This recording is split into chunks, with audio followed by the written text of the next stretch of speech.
Good evening. Tonight we look at how Libya has coped with the 2011 Civil War and what this has meant for the country going forward. First, let's take a look at the key points of this ongoing conflict. Soon after independence in 1951, oil was discovered, giving the country immense wealth. Colonel Gaddafi seized power in 1969 and ruled for 4 decades. The first Libyan Civil War was fought between Colonel Gaddafi and those rebels seeking to oust him, his government, beginning in Benghazi. The war lasted 8 months, 1 week and a day, beginning on 15th February and ending on 23rd of October. 9,400 people were killed in total, with 6,200 opposition fighters killed, along with 3,100 soldiers, with an extra 7,000 captured. Gaddafi was captured and killed during the Battle of Sirte on 20th of October 2011, after being found hiding in a culvert west of Sirte, where he was captured, then died soon after from injuries sustained in a firefight. Fighting has continued in some aspect to the current day. After the initial civil war, a second civil war has begun involving the Libyan National Army, New General National Congress, ISIS, and the Shura Council of the Benghazi Revolutionaries. The UN has recently got involved to try and resolve the conflict. Now onto a timeline of the key events across the First Civil War. The Libyan security forces cracked down on protesters as anti-government demonstrators take place in Benghazi.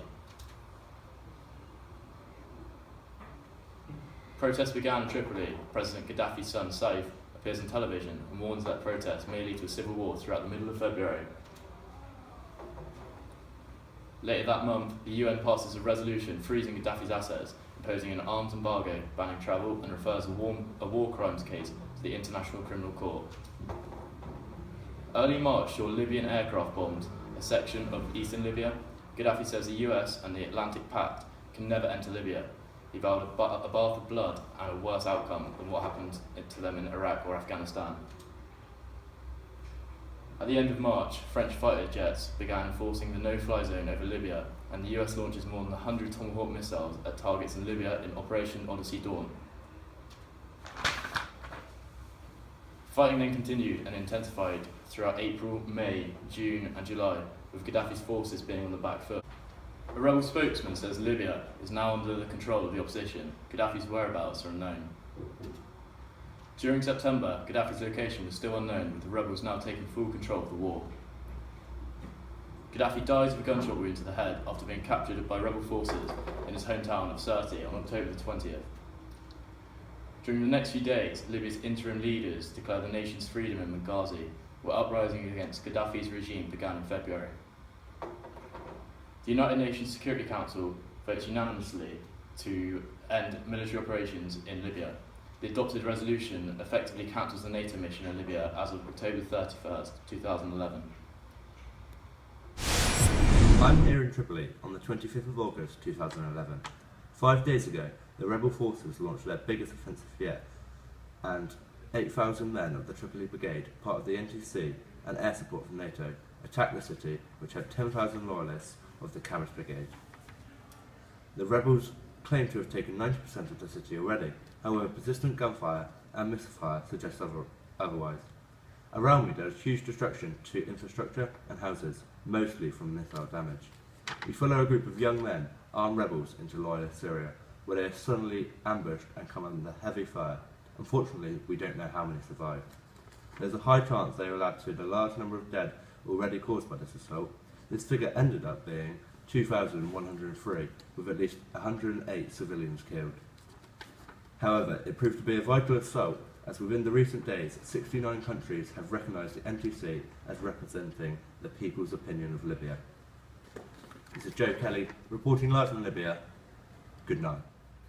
There have been at least 5,637 reported civilians killed by the 23rd of October 2011.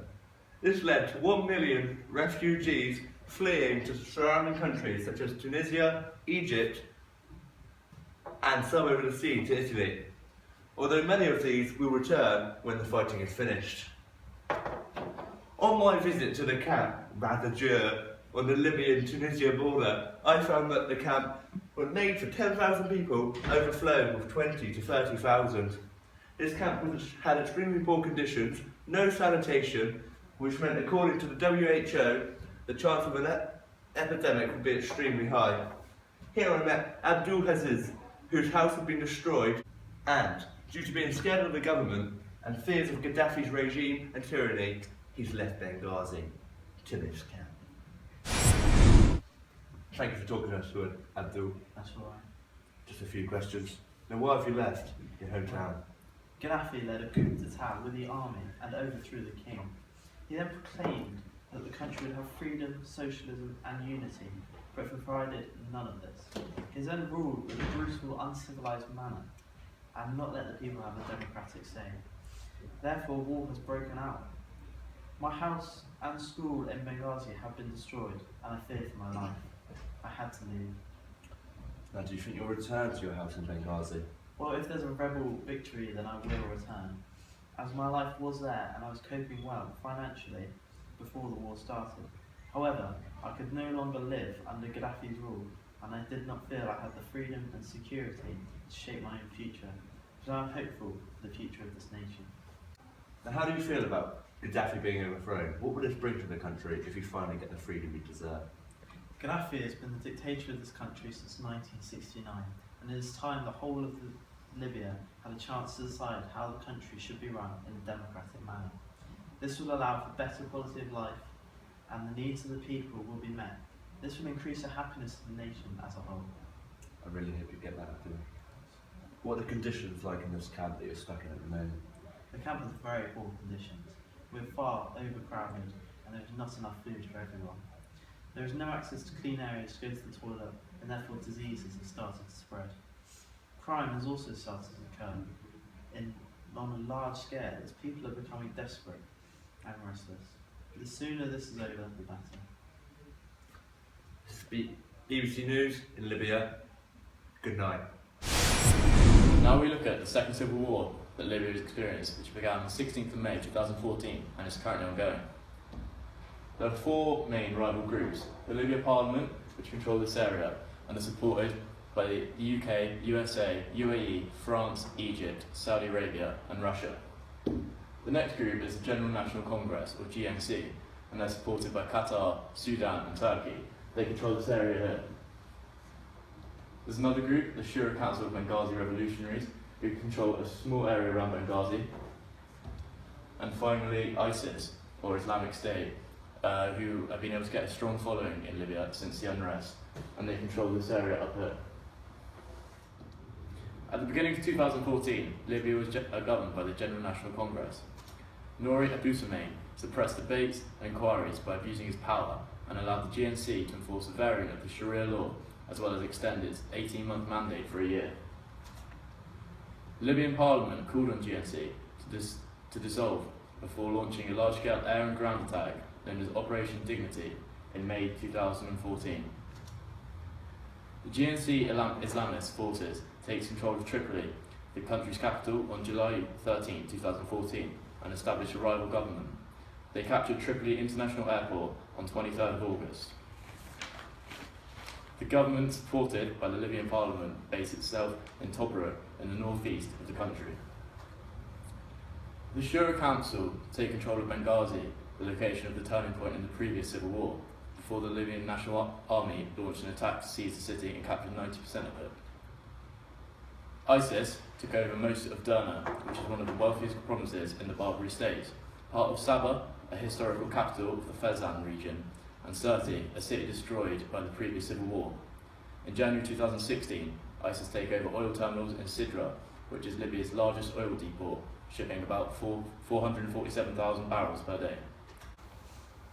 Operation Dignity and Libya Dawn factions agreed to a ceasefire and to form a unity government on January 16, 2015, meaning the country is now led by two separate governments, with Tripoli and Misrata controlled by forces loyal to the Libya Dawn and the new GNC in Tripoli, while the rest of the world recognises Operation Dignity and Abdul al-Thani government and its parliament in Tobruk.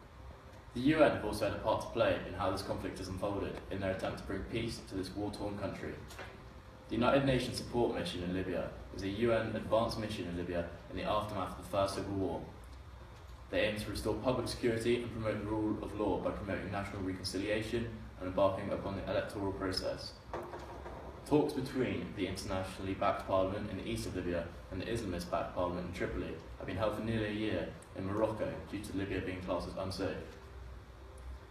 The internationally recognised parliament has rejected a unity government on 17th of January 2016 under a UN broker deal aimed at uniting the country.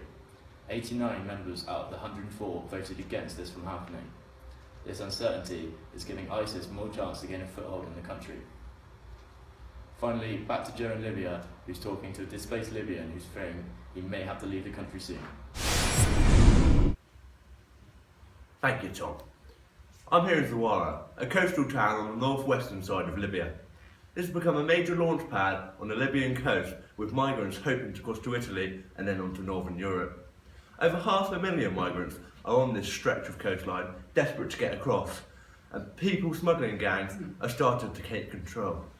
In 2015 alone, there were 160,000 migrants crossing to Italy, and now 70,000 of these are still stuck there.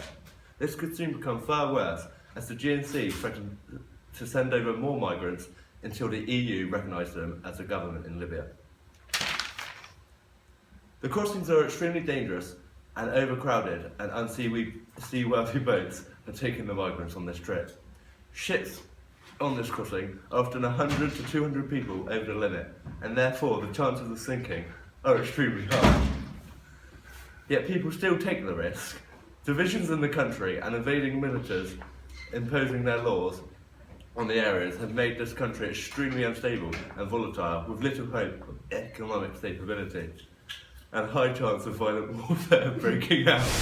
I'm here with Al Agabri Ramsey, a migrant hoping to cross soon. What are the current problems forcing you to contemplate leaving? With the GNC and the Libyan parliament splitting, the country prospects seem very bleak. I need to look out for my family and a place where I can receive constant money and food, guaranteed. With ISIS also invading, the chance of war continuing in the future, we fear our lives could be at risk. That's horrible. Do you fear the crossing route is being in the hands of smugglers? How do you think that could affect you? Unfortunately, it's something we cannot change. The smugglers are the only way to get across, and although it is a risk, it is much better than escaping.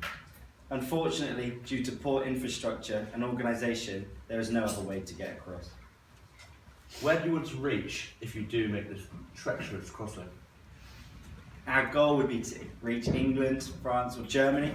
This is where we believe we would have the best chance at getting jobs and improving our quality of life.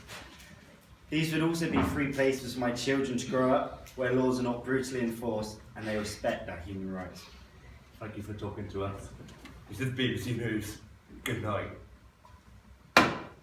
Drop the mic.